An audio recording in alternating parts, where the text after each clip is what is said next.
Graças e paz, meus irmãos. Amém. Vamos ler a palavra do Senhor nessa noite em João, capítulo de número 14. Logo após a leitura, queremos fazer uma breve oração com os amados. Eu convido aqueles que encontrarem o texto a ficarem de pé. João, Evangelho de São João, capítulo de número 14, a partir do versículo de número 1 ao 6, é o texto que nós iremos ler. Nessa noite nós queremos falar sobre Jesus é a nossa única salvação. Jesus, nosso único Salvador. João, capítulo de número 14. Todos encontraram? Amém. Acompanhe o texto. Eu estarei lendo do versículo 1 ao versículo número 6. Não se turbe ou não se perturbe o vosso coração. Credes em Deus, crede também em mim. Na casa de meu Pai há muitas moradas. Se assim não fora, eu vos teria dito, pois vou preparar-vos lugar. E quando eu for e vos preparar lugar, voltarei e vos receberei para mim mesmo, para que onde eu estou, estejais vós também. E vós sabeis o caminho para onde eu vou. Disse-lhe Tomé: Senhor, não sabemos para onde vais. Como saber o caminho? Respondeu-lhe Jesus: Eu sou o caminho e a verdade e a vida. Ninguém vem ao Pai senão por mim. Feche seus olhos, ore ao Senhor nesse instante.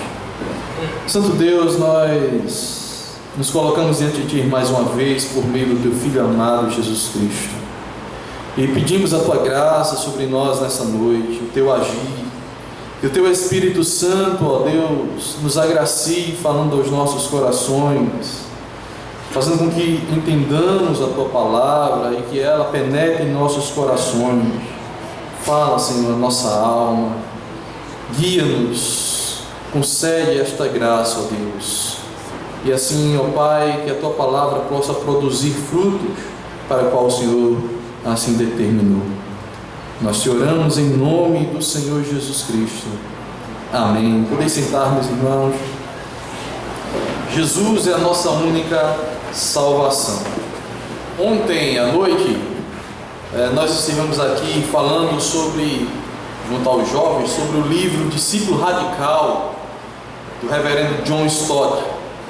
E no capítulo 1 do livro, que fala sobre inconformismo, ele apresenta 4 tendências contemporâneas que tentam nos envolver. Uma delas que ele trata ali é o pluralismo. E esse texto que nós acabamos de ler, claramente se encontra uma ideia de pluralismo religioso, em que se apresenta a salvação aos homens como fora de Cristo, ou por um outro caminho. Como nós vimos aqui, Jesus faz questão de se apresentar como aquele que é o caminho para Deus, e que ninguém pode ir ao Pai ou chegar a Deus se não for por Ele. Só Ele é o caminho, só Ele pode trazer salvação, só Ele pode trazer comunhão com Deus. De fato, esta foi uma mensagem de Jesus e foi uma mensagem dos apóstolos, e eles não deixaram dúvidas a esse respeito. O Evangelho é exclusivista. Ele não se associa, ou ele não divide a glória de Cristo com mais ninguém. No entanto, meus irmãos, o texto que lemos, as coisas ainda não estão muito claras para os seus discípulos, os discípulos de Jesus. E diante das turbulências causadas pelo seu discurso na celebração da Páscoa, que está no capítulo de número 13, um pouco anterior aqui ao texto que acabamos de ler, o Senhor Jesus começa a consolar e a fortalecer os seus discípulos. Nessa situação, Jesus diz para eles: não se turbe o vosso coração. Os discípulos estavam muito agitados. por tudo que acabara de ouvir na ceia. Um deles, que estavam ali com Jesus, iria traí-lo. Ia trair o mestre. Jesus havia anunciado também que iria morrer. E eles iriam perder ali o referencial de Messias. Olha, mas estamos com este homem, e seguindo este homem, ele está dizendo essas coisas, dizendo que vai morrer. Ele também denunciou que os discípulos iriam abandoná-lo. Inclusive um deles, Pedro, iria trair, iria negá-lo. E assim os discípulos tinham ouvido tudo isso, e eles estavam e começaram a ficar perturbados. A situação agora mudou. Este homem que se apresentou a nós como Messias está dizendo essas coisas a nosso respeito, dizendo que nós iremos abandoná-lo, dizendo que alguns de nós irá negá-lo, outro irá traí-lo e ele irá morrer. A esperança no Messias estava se acabando ali. E eles não poderiam estar indiferentes a tudo isso que acabaram de ouvir. Eles ficaram profundamente perturbados. Mas Jesus, mesmo diante de suas fraquezas, demonstra seu amor pelos seus e deseja acalmá-los. Esta é uma situação de estresse, mas Jesus traz uma palavra de refrigério. Deixem atrás, ou deixem para trás a angústia. Acalmem-se. Crede em Deus, crede também em mim. Confie no seu Deus, espere nele. O texto aqui, no original, no modo verbal, ele é ambíguo. Seria um presente do indicativo ou um imperativo presente. Então vamos pensar nas duas possibilidades. Na primeira, Jesus estaria dizendo: vocês creem em Deus e creem em mim. Na segunda hipótese, vocês devem continuar crendo em Deus e crendo em mim, entendendo que a fé deles estava vacilante. Seja qual for a escolha que nós façamos, Jesus admoesta seus discípulos a lançar fora a angústia e a continuarem confiantes em Deus e também nele. Ou contrasta a sua fé e exorta para que eles possam continuar firmes na caminhada, deixando para trás a angústia.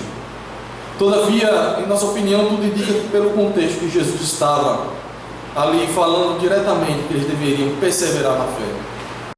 A fé estava vacilando, eles estavam abalados, talvez pensando em tudo o que poderia acontecer, ou como seria sem Cristo, e sendo eles abandonando o seu mestre, outros traindo, outros negando. Portanto, a exortação a continuarem acreditando de fato faz mais sentido do que constatar que eles tinham fé. Do mesmo modo, meus irmãos, se sua fé está em situação semelhante à dos discípulos, Jesus te convida a renovar a sua fé. Amém. Talvez muitas coisas estejam angustiando o seu coração. Seja uma doença, seja a falta de um emprego, ou de cumprir com os seus compromissos financeiros, seja a falta do pão cotidiano, ou da veste, seja por problemas familiares, na sua relação com sua esposa ou seu marido, que não vai bem, ou na sua relação com seus filhos, seja pela perda de alguém muito querido, seja os dramas psicológicos, enfim, não importa o que você está passando, as palavras doces de Jesus, derramando seu amor por você, te diz: descanse, pode confiar em Deus, você pode confiar em mim, não se turbe o vosso coração. Não desfaleça.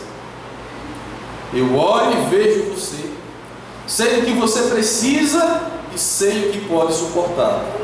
Quão doces são essas palavras, irmãos.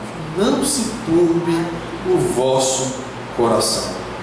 Então Jesus apresenta algumas razões para os seus discípulos, para que os seus discípulos descansassem ou tirassem esse peso, essa angústia de seus corações.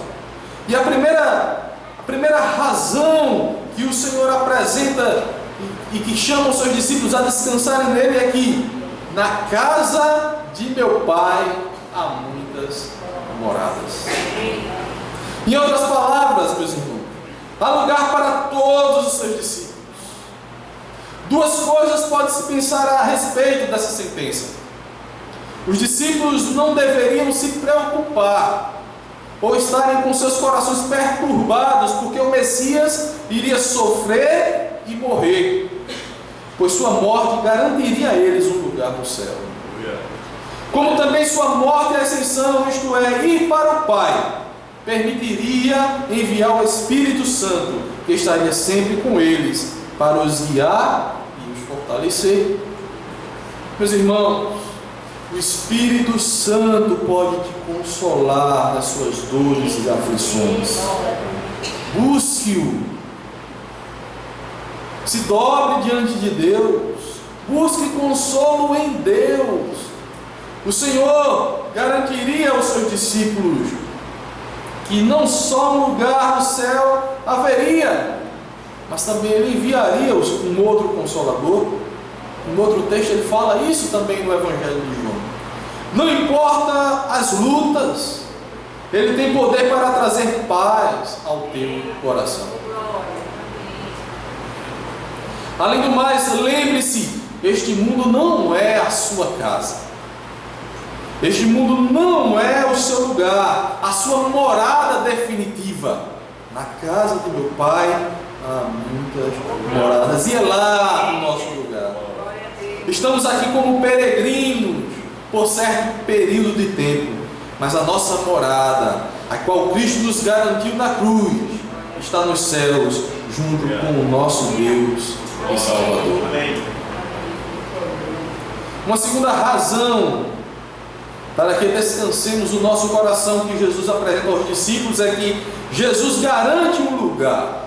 Não só tem muitas moradas, mas Jesus garante aos seus discípulos um lugar. Ele diz no texto que nós lemos: na casa de meu Pai há muitas moradas, se assim não fora, eu vos não teria dito, pois vou preparar-vos lugar. Por isso ele diz a todos os seus discípulos: se assim não fora, eu vos teria dito. Na casa de meu Pai há espaço suficiente para todos vocês, para todos os seus discípulos, discípulos de Cristo. E sua garantia se dá porque Ele irá lhes preparar lugar. Isso aqui é uma referência clara à sua obra na cruz. Foi isso que perturbou os discípulos. Mas era necessário que Ele fosse até a cruz. Era a preparação para garantir lugar aos discípulos. Foi na cruz que Jesus perdoou os nossos pecados. Foi na cruz que Jesus nos resgatou para Deus. Foi na cruz que Jesus nos levou à presença de Deus. Então, quando Jesus diz aqui que irá preparar lugar, Ele está fazendo uma referência à sua crucificação, à sua obra na cruz, e à ação do Espírito Santo, que irá possibilitar o lugar dos discípulos na casa do Pai. Jesus conquistou um lugar na presença de Deus para você. Saiba disso. E não serão as lutas desse mundo que poderão submergir tal maravilha e privilégio. Não haverá gozo maior na vida do que o céu. Tudo aqui passará. Tudo que você tem enfrentado não se comparará com a glória que a você será dada na casa do Pai. Todos os seus problemas terão passado e nada mais te molestará. Você estará na presença de Deus para todo sempre. Mas ele diz uma outra coisa que deve acalentar, trazer alento ao coração dos seus discípulos. Ele diz que voltará para tomá-los para si de maneira definitiva.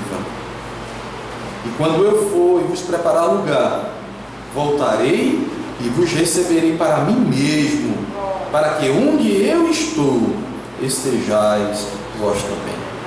Eu vou partir, Jesus está dizendo para os seus discípulos. porque eu vou preparar um lugar para vocês. Eu vou até a cruz para garantir a salvação de vocês. Mas não se preocupem, eu voltarei para tomá-los para mim. Vocês estarão comigo. Vocês estarão comigo para todo sempre.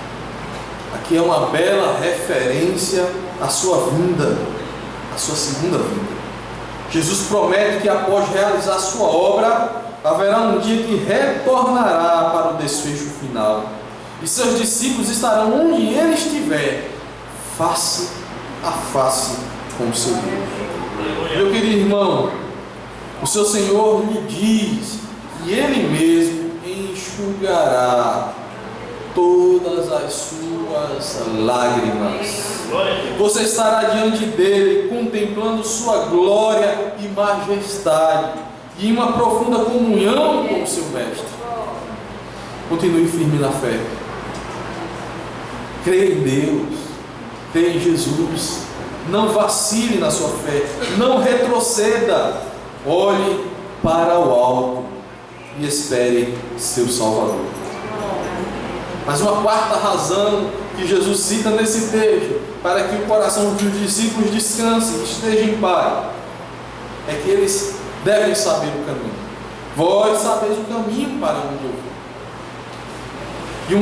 Aqui é uma referência que Jesus faz a Ele mesmo, que ficará clara no versículo 6. Disse-lhe Tomé: Senhor, não sabemos para onde vai, como saber o caminho? Tomé, como os outros discípulos, ainda estavam confusos. Eles estavam pensando ainda no Messias terreno. Eles estavam pensando nas coisas: como é que Jesus vai? Como é que o Senhor vai? Aí a gente não sabe como o Senhor vai, como é que a gente vai saber o caminho? Jesus não mostra simplesmente o caminho, ele se apresenta como o caminho. Eu sou o caminho, diz ele. Eu sou a verdade e a vida. Ninguém vem ao Pai senão por mim. Ele é o caminho e não há outro. Não há outra maneira de você desfrutar de tudo isso que Jesus promete aqui aos seus discípulos. Não há outra maneira de você descansar o seu coração senão por meio de Jesus Cristo. Ele é a verdade que ensina o caminho, que nos guia no caminho. Ele é a vida plena que todos almejamos. Jesus Cristo é o caminho, o único caminho. Aleluia. Ele é o mediador entre Deus e nós. Nós somos salvos por Cristo, e em Cristo, não só da condenação eterna, mas de todas as aflições que o mundo pode nos proporcionar e que no céu não haverá. Estaremos livres de toda a dor quando com Cristo na glória estivermos. Assim como os seus discípulos estiveram agitados e cometeram erros como negá-lo e abandoná-lo, Jesus, com seu terno amor, já os havia perdoado. De fato, meus irmãos, Deus nos chama ao arrependimento. Perdoa todos os nossos pecados, mesmo tendo-nos negado. Ele nos recebe em seus braços de amor, assim como fez com Pedro. Jesus garantiu um lugar para Pedro, que o negou. Já havia perdoado. Pedro se voltou para o Senhor em arrependimento e os braços do Senhor estavam abertos. Então, meu querido, seu pecado tem perdão. Ele jamais lançará fora aqueles que vêm a Ele com um coração quebrantado e sincero. E os que vêm a Ele não será lançado fora, pelo contrário, Ele, como o caminho, o levará até o Pai Celestial. Aqui eu encerro dizendo que só Jesus Cristo é o caminho para Deus e das bênçãos de Deus para os homens. Todas as bênçãos de Deus que procedem do Pai nos são concedidas por meio de seu Filho Jesus Cristo. Por isso, crede em Deus e crede também em Jesus, pois Jesus é o elo, Ele é a via, a ponte que liga Deus a nós e nós a Deus. E nesse texto a ênfase é a nossa condução a Deus por meio de Jesus Cristo. Ninguém mais pode te conduzir a Deus. Ninguém nessa terra pode te levar à presença de Deus, senão o seu Filho Jesus Cristo. Nele devemos depositar toda a nossa esperança, toda a nossa fé. Aguardemos o seu livramento, esperemos o seu agir, o seu socorro para as nossas aflições, mas acima de tudo, esperemos a sua salvação, que nos conduzirá à morada do Altíssimo, a fim de que com Ele reinaremos eternamente. Feche os seus olhos e oração. Pai, nós te louvamos, porque o Senhor providenciou, ó Deus, uma maneira de nos achegarmos a Ti e de estarmos na Tua presença. O Senhor enviou o Teu Filho para salvar a nós pecadores, pois sabemos, ó Deus, que como pecadores somos indignos da Tua presença, mas o Teu amor fiel nos garantiu um lugar no céu. O Teu Filho, ó Deus, que Tu enviaste, nos comprou com o Seu próprio sangue, nos comprou para Ti, e hoje Te pertencemos. O Teu perdão nos alcançou, e sobre aqueles, ó Deus, que ainda continuam distantes do Senhor, rogamos nessa noite que o Senhor venha ao seu coração e traga-o, atraia-os a Ti, que os seus corações se abram para o Seu Filho Jesus Cristo, e que eles possam também entrar na Tua morada por este novo e vivo caminho. Ó Deus querido, nos agracia, nos preserva, que nós possamos continuar firmes na fé, crendo em Ti, ó Pai, crendo em Teu Filho Jesus Cristo, e que o nosso coração descanse no Senhor. Amém. Traz alento aos corações daqueles que Te ouvem nesta noite através da Tua palavra. Traz paz aos corações dos Teus filhos, que a paz reine em nosso coração, porque assim sabemos que o Senhor cuida de nós. Em nome de Jesus Cristo nós te oramos. Amém.